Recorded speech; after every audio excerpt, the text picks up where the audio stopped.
नमस्कार प्यारे बच्चों। आज का क्लास बहुत ही ज्यादा इम्पोर्टेंट है आप सभी बच्चों के लिए, क्योंकि आज के क्लास में हम लेके आए हैं आपके लिए क्लास 12th बायोलॉजी का top 35 most VVI objective question. ये सारे प्रश्न आपके बोर्ड परीक्षा के लिए बहुत ही ज्यादा इम्पोर्टेंट है। तो प्यारे बच्चों, आज के क्लास को आप सभी बिल्कुल ध्यान से देखिएगा और आज के क्लास में दिए जाने वाले सारे प्रश्नों को आप लोग अच्छे से याद भी कर लीजिएगा। ओके, तो चलिए फिर क्लास को स्टार्ट करते हैं। सारे बच्चे हमारे साथ चैट सेक्शन में आंसर को लगाते चलिएगा, जिससे कि ये सारा प्रश्न आपको क्लास में ही अच्छे से याद हो जाए। ओके, चलिए फिर क्लास को स्टार्ट करते हैं। और फर्स्ट नंबर सवाल ये रहा आपके फोन के स्क्रीन पर। सारे बच्चे हमारे साथ आंसर को लगाते चलिएगा और सारे प्रश्नों को याद करते चलिएगा। देखिए, पहला नंबर सवाल आपके सामने है। सभी बच्चे फटाफट से आंसर को बताते चलना चैट सेक्शन में। देखिए, पहला नंबर सवाल क्या करा है, ऑन्कोजीन इनमें से किसके लिए उत्तरदायी है? बता दो आप लोग। ऑन्कोजीन जो होता है वो इनमें से किसके लिए उत्तरदायी है? कैंसर के लिए, एड्स के लिए, क्षय रोग के लिए या फिर पोलियो के लिए? तो यह होता है उत्तरदायी कैंसर के लिए। Correct answer option number A हो जाएगा। 1 का ए लगा लो आप सभी, तो आपका भी सही जवाब हो जाएगा। सारे प्रश्नों को एक एक करके याद करते चलना। देखिए, दूसरा नंबर सवाल देखते हैं क्या कह रहा है आपके सामने। ये रहा दूसरा नंबर सवाल। बता दो इसका सही जवाब क्या होगा। निम्न में से कौन द्विगुणित संरचना है? बता दो आप लोग, निम्नलिखित में कौन सी है जो द्विगुणित संरचना है? बताओ, क्या वो अंडाणु है, भ्रूणपोष है, युग्मनज है? तो आपको पता होना चाहिए कि अंडाणु भी 2n यानी कि डिप्लॉयड होता है, भ्रूणपोष भी द्विगुणित होता है, 2n लिख लो, युग्मनज भी द्विगुणित होता है तो 2n, यानी कि इनमें से सभी करेक्ट आंसर हो जाएगा। ऑप्शन नंबर डी बिल्कुल सही जवाब हो जाएगा। याद रखिएगा आप लोग, ऑप्शन डी राइट आंसर हो जाएगा, याद रखिएगा। ओके, चलिए अगले प्रश्न की ओर बढ़ते हैं। अगला प्रश्न देखिए, तीसरा नंबर सवाल क्या कह रहा है आपके सामने। ये रहा तीसरा नंबर सवाल। बता दो इसका राइट आंसर क्या होगा। शरीर के बाहर होने वाले निषेचन को क्या कहते हैं? बता दो। बहुत ही आसान सा सवाल है लेकिन इंपॉर्टेंट बहुत है। शरीर के बाहर होने वाले निषेचन को क्या कहते हैं? तो उसे हम लोग बोलते हैं इन विट्रो। करेक्ट आंसर ये हो जाएगा। 3 का ए राइट आंसर हो जाएगा। लगा लो आप सभी और अच्छे से याद भी कर लो कि शरीर के बाहर होने वाले फर्टिलाइजेशन को इन विट्रो कहते हैं। चलिए अगले प्रश्न की ओर बढ़ते हैं। फोर्थ नंबर सवाल को देखिए, ये रहा आपके सामने। बता दो इसका राइट आंसर बताओ। विश्व पर्यावरण दिवस किस तिथि को मनाया जाता है? बहुत ही इंपॉर्टेंट क्वेश्चन है। बता दो इसका राइट आंसर क्या होगा। विश्व पर्यावरण दिवस किस तिथि को मनाया जाता है? बता दो। 5 जून को, 20 दिसंबर को, 15 मार्च को या फिर 7 जुलाई को? कब मनाया जाता है बता दो आप लोग। 4 का सही जवाब तो यह मनाया जाता है 5 जून को। सही जवाब ऑप्शन नंबर ए हो जाएगा। सारे प्रश्नों को बच्चा पार्टी याद करते चलना और क्लास को भी लाइक करते चलना। जितने भी बच्चे नए जुड़ रहे हैं, यानी कि अभी तक जो जो बच्चे क्लास को लाइक नहीं किए हैं, तो क्लास को लाइक करिएगा, फिर पढ़ाने में भी मजा आएगा और आपको पढ़ने में भी। इसलिए सभी बच्चे क्लास को लाइक करिएगा और चैनल पे पहली बार जुड़ रहे हो तो सब्सक्राइब भी करिएगा अपने इस प्यारे से यूट्यूब चैनल को। देखो, विश्व पर्यावरण दिवस जो किस तिथि को मनाया जाता है? तो 5 जून को। Correct answer option number A हो जाएगा। चलिए अगले प्रश्न की ओर बढ़ते हैं। 5वां नंबर सवाल देखिए, सर्टोली कोशिकाएं पाई जाती है किसमें? सर्टोली कोशिकाएं किसमें पाई जाती है? तो किसमें? वृषण में। Correct answer option number A हो जाएगा। 5 का ए राइट आंसर हो जाएगा। बच्चा पार्टी लगा लो और अच्छे से याद कर लो आप लोग। ओके, चलिए 6 नंबर सवाल को देखिए, ये रहा आपके सामने। 6 नंबर सवाल का जवाब बताना। ओपेरोन मॉडल क्या प्रदर्शित करता है? बता दो 6 का करेक्ट आंसर। ओपेरोन मॉडल क्या प्रदर्शित करता है? बता दो सभी बच्चे। जीन का सिंथेसिस, जीन का एक्सप्रेशन या फिर जीन का रेगुलेशन या फिर जीन का फंक्शन क्या प्रदर्शित करता है? तो यह करता है जीन का रेगुलेशन। करेक्ट आंसर सी हो जाएगा। आप लोगों से एक क्वेश्चन पूछता हूं कि ओपेरोन मॉडल जो है वो किसने प्रस्तावित किया, यानी कि ये किसने इसको दिया है? बता दो एक बार चैट करके आप लोग। ओपेरोन मॉडल किसने प्रस्तावित किया था? तो यह क्या था? जेकॉब एवं मोनोड ने। इसको भी आप लोग याद रखिएगा क्योंकि ये भी क्वेश्चन आपके बोर्ड एग्जाम में आ चुका है कि ओपेरोन मॉडल किसने प्रस्तावित किया था? तो जेकॉब एवं मोनोड ने। याद रखिएगा आप लोग। चलिए 7 नंबर सवाल को देखिए, ये रहा आपके सामने। बता दो इसका राइट आंसर। 7 का सही जवाब बताना आप लोग। 7 का सही जवाब बताओ। निम्नलिखित में कौन जंतु उभयलिंगी नहीं है? अब बता दो, यहाँ पूछा गया निम्नलिखित में कौन सा जंतु है जो उभयलिंगी नहीं है? बता दो कौन सा होगा। फीता कृमि, केचुआ, घरेलू मक्खी या फिर जोंक? ये सारे के सारे फीता कृमि, केचुआ और जोंक जो है ये हमारे क्या है? उभयलिंगी है। लेकिन नहीं जो है वो है घरेलू मक्खी। ऑप्शन नंबर सी हो जाएगा। 7 का सी बिल्कुल सही जवाब हो जाएगा। याद रखिएगा आप लोग। चलिए 8 नंबर सवाल को देखिए, ये रहा आपके सामने 8 नंबर सवाल। इनमें से कौन सा नाइट्रोजीनस बेस डीएनए में नहीं होता? बता दो इसका राइट आंसर क्या होगा। इनमें से कौन सा है जो नाइट्रोजीनस बेस डीएनए में नहीं होता है? थाइमिन है, यूरासिल है, ग्वानिन है या फिर साइटोसिन है? क्या होगा इसका सही जवाब? 8 का सही जवाब बता दो आप लोग। यह हमारा होता है कौन सा? यह होता है यूरासिल, क्योंकि ये जो होता है ये आरएनए में होते हैं। तो बता दो कौन सा होगा। तो ऑप्शन नंबर बी हो जाएगा। थाइमिन के स्थान पर ये रहता है आरएनए में। तो यहाँ डीएनए में पूछा गया नहीं होता है तो डीएनए में ये यूरासिल नहीं होता, क्योंकि यह तो आरएनए में होता है। ऑप्शन बी राइट आंसर हो जाएगा। चलिए 9 नंबर सवाल देखिए क्या कह रहा है आपके सामने, ये रहा 9 नंबर सवाल। पुष्पासन खाया जाता है, किसका पुष्पासन खाया जाता है बता दो बच्चा पार्टी फटाफट से। 9 का सही जवाब सभी बच्चे बताओ, कौन से बच्चे सबसे पहले लगाएंगे इसका राइट आंसर।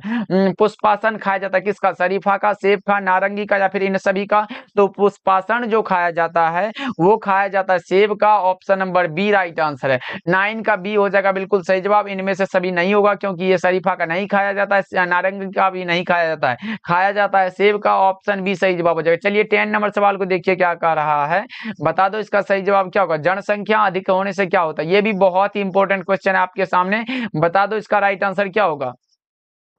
जनसंख्या अधिक होने से क्या होता है, तो आय में तो कमी होगी, बिल्कुल सही है। जमीन में भी कमी होगी, ये भी सही है। खनिज पदार्थ में भी कमी होगी, ये भी सही है। तो इनमें से सभी लगो करेक्ट आंसर हो जाएगा। ऑप्शन नंबर डी बिल्कुल सही जवाब है कि जनसंख्या अधिक होने से आय में कमी होती है, जमीन में कमी होती है, खनिज पदार्थ में कमी होती है। तो ऑप्शन नंबर डी बिल्कुल सही जवाब है। चलिए 11 नंबर सवाल को देखिए क्या कह रहा है, इसका राइट आंसर बता दो। मनुष्य यानी कि पुरुष में गुणसूत्र की संख्या पूछा गया आप लोगों से।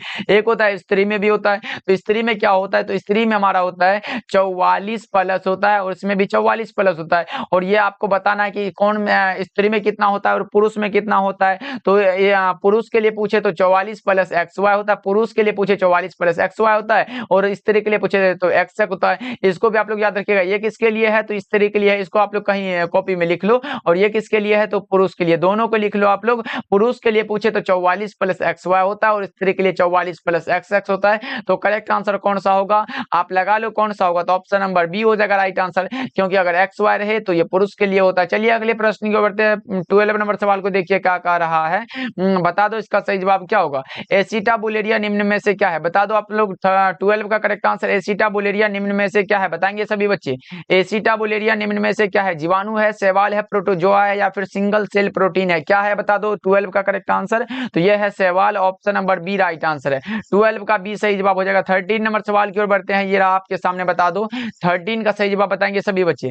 अर्जित गुणों के वंशागति का सिद्धांत किसके द्वारा दिया गया, बहुत ही आसान सा सवाल है लेकिन इंपॉर्टेंट बहुत है। अर्जित गुणों के वंशागति का सिद्धांत किसके द्वारा दिया गया था, ये बताना है आपको।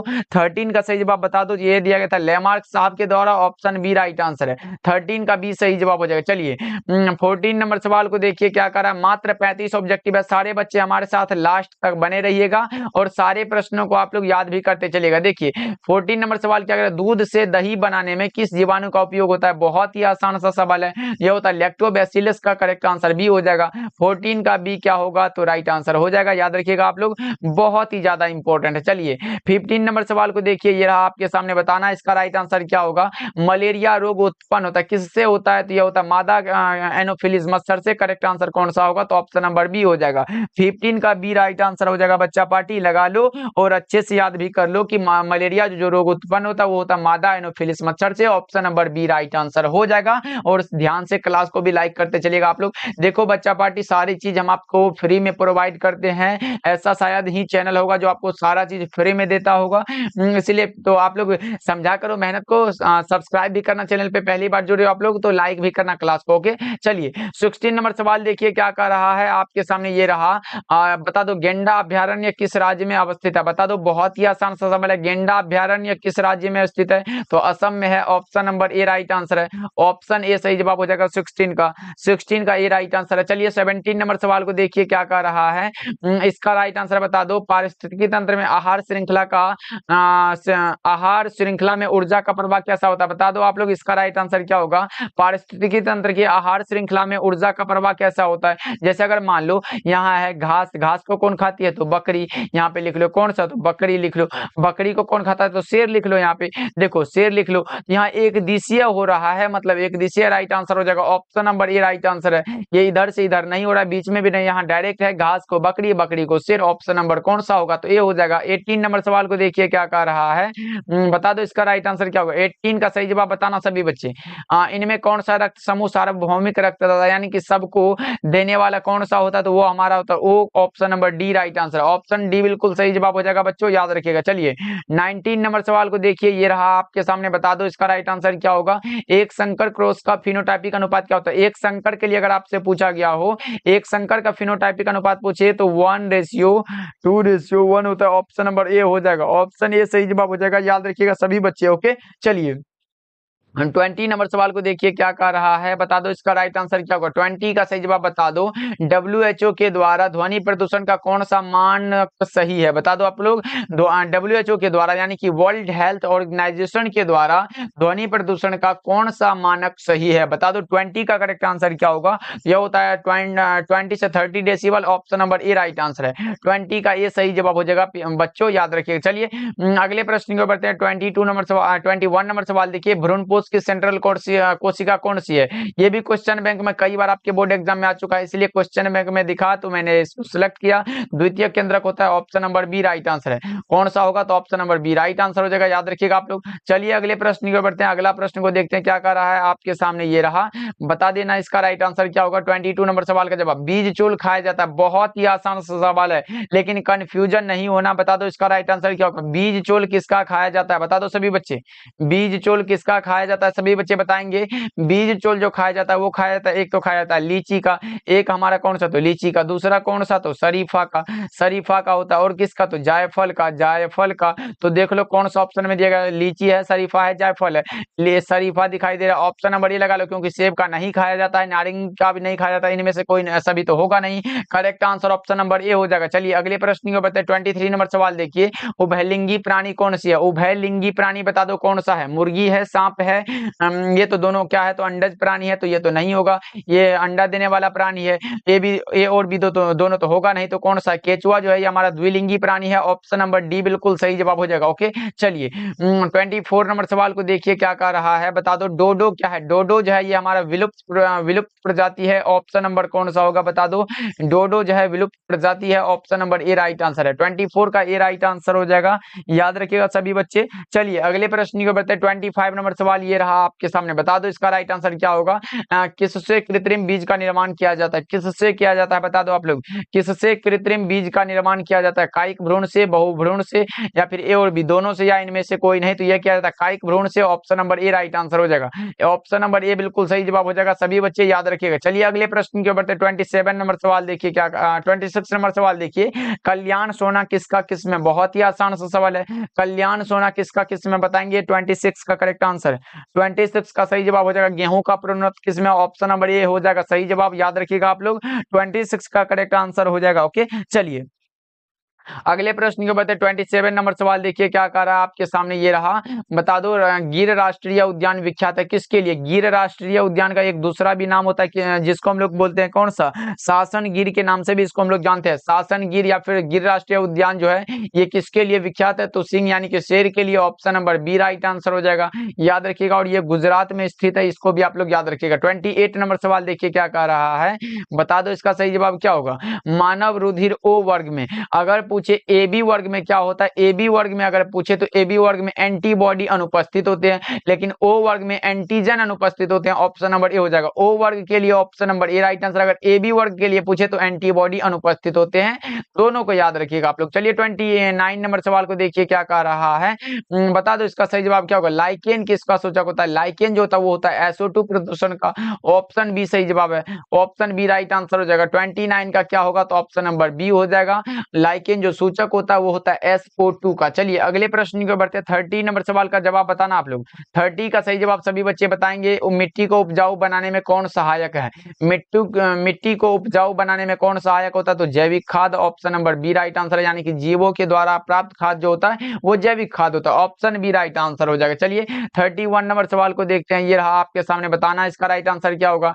31 का सही जवाब बताना सभी बच्चे। मेंडल ने प्रस्तावित किया था, ये तो बहुत ही आसान है। मेंडल ने प्रस्तावित किया था आनुवांशिकता का नियम। ऑप्शन नंबर कौन सा होगा, तो ए हो जाएगा। ऑप्शन नंबर सी हो जाएगा बिल्कुल राइट आंसर, क्योंकि आनुवांशिकता का नियम दिए थे मेंडल साहब। ऑप्शन सी बिल्कुल सही जवाब हो जाएगा, 31 का सी राइट आंसर है। चलिए 32 नंबर सवाल को देखिए, ये रहा आपके सामने, बताना इसका राइट आंसर। शुक्राणु जनन का नियंत्रण किसके द्वारा होता है। शुक्राणु जनन का नियंत्रण किसके द्वारा होता है, बता दो आप लोग।